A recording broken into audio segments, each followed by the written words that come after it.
നമുക്കിന്ന് ഔഷധങ്ങളെക്കുറിച്ച് സംസാരിക്കാം. മനുഷ്യന് രോഗം വരാതെ സൂക്ഷിക്കാനും രോഗം വന്നാൽ ചികിത്സിക്കാനും ഔഷധങ്ങൾ തന്നെ വേണം.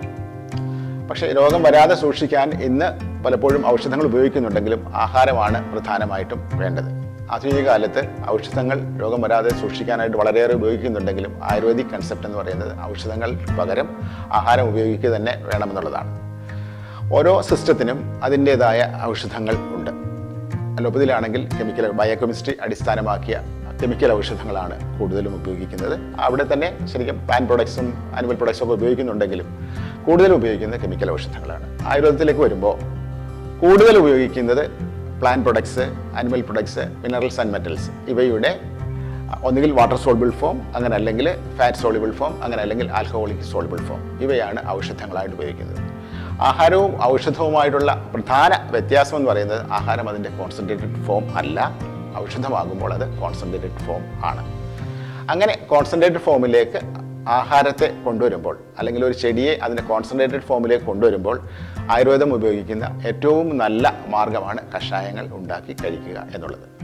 ഓരോ ചെടിയിലും 100 കണക്കിന് ആൽക്കലോയിഡ്സുകളും കെമിക്കൽസും ഒക്കെ ഉണ്ട്. ഹോർമോൺസ് ഉണ്ട്, ആൽക്കലോയിഡ്സ് ഉണ്ട്, കെമിക്കൽസ് ഉണ്ട്, ഫ്ലേവനോയിഡ്സ് ഉണ്ട്, കുറേയേറെ സാധനങ്ങളുണ്ട്. ഈ കെമിക്കലുകളായതയോ അല്ലെങ്കിൽ അതിൻ്റെ രസം, അതായത് ഇപ്പോൾ ചില ഔഷധങ്ങൾ കയ്പ്പായിരിക്കും, ചില ഔഷധങ്ങൾ മധുരമായിരിക്കും, ചിലത് ചവർപ്പായിരിക്കും. അപ്പോൾ അങ്ങനെ വരുമ്പോൾ ഇതിൻ്റെ ഈ ചവർപ്പ്, കയ്പ്പ്, മധുരം ഇതൊക്കെ തന്നെ ഔഷധങ്ങളായിട്ടാണ് ആയുർവേദം കണക്കാക്കുന്നത്. അതെങ്ങനെയാണെന്നുള്ളതൊരു തിയറി, വളരെ വലിയൊരു തിയറിയാണ്. അത് നമുക്ക് ഒരിക്കൽ വീണ്ടും എക്സ്പ്ലെയിൻ ചെയ്യാം. അപ്പോൾ നമുക്ക് അതിൻ്റെ രസ, ഗുണ, വീര വിഭാഗങ്ങൾ വെള്ളത്തിലേക്ക് വരും, അങ്ങനെ അല്ലെങ്കിൽ എണ്ണയിലേക്ക് വരും, അങ്ങനെ അല്ലെങ്കിൽ നെയ്യിലേക്ക് വരും. അതൊക്കെ തന്നെ ഇതിൻ്റെ കോൺസെൻട്രേറ്റഡ്, അത് എങ്ങനെ കോൺസെൻട്രേറ്റ് ചെയ്യാം എന്നുള്ളതാണ് നമ്മളിവിടെ ആലോചിക്കാൻ പോകുന്നത്. അതിനാദ്യം നമ്മൾ ചെയ്യുന്നത് എല്ലാത്തരം ഔഷധങ്ങളുടെയും വാട്ടർ സോളുബിൾ എക്സ്ട്രാക്ട്സ് ഉണ്ടാക്കുക എന്നുള്ളതാണ്. മനുഷ്യന് ഏറ്റവും കൂടുതൽ വലിച്ചെടുക്കാൻ കഴിയുന്നത് വെള്ളത്തിൽ ലയിച്ച് ചേരുന്ന ഒരു പദാർത്ഥത്തെയാണ് മനുഷ്യൻ്റെ കുടലിൽ നിന്നും ഏറ്റവും എളുപ്പം വലിച്ചെടുക്കാൻ കഴിയുന്നത്. അതുകൊണ്ട് തന്നെയാണ് വാട്ടർ സോളുബിൾ കോൺസെൻട്രേറ്റഡ് ഫോംസ് ഉണ്ടാകുന്നത്.